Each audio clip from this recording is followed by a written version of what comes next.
Philippines, si Ami Vlog again ay magbablog. Ayan guys, so update tayo sa ating tindahan.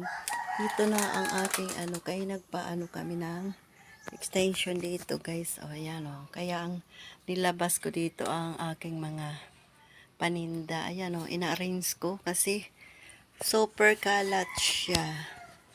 Kaya ngayon, ang ating vlog for today, nasa tindahan na naman si Ami Vlog.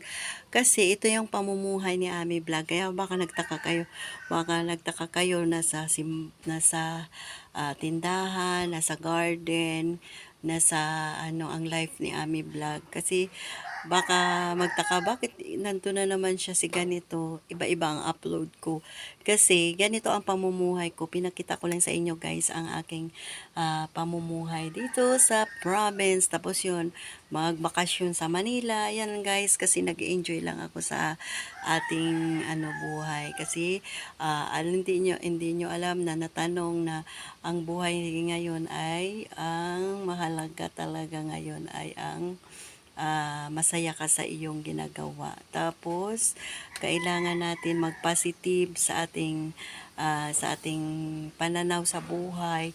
Kahit na mahirap ang ating mga pagsubok sa buhay, luwag lang tayo magpatumpik-tumpik at saka lumaban lang tayo ng patas sa ating buhay. Kaya ito yung aking mga vlog sa buong year, sa buong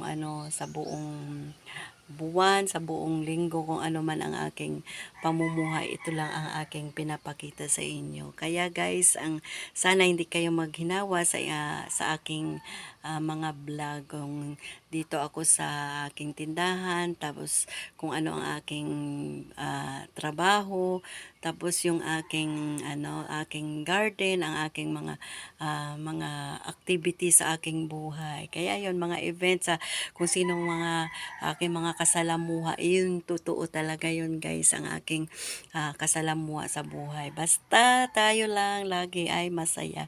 Kasi gusto ko talaga, ambisyon ko noon guys, pagka nakatapos na si Jessa sa pamumuhay, gusto ko yung ma-explore kung saan man ako dadali ng aking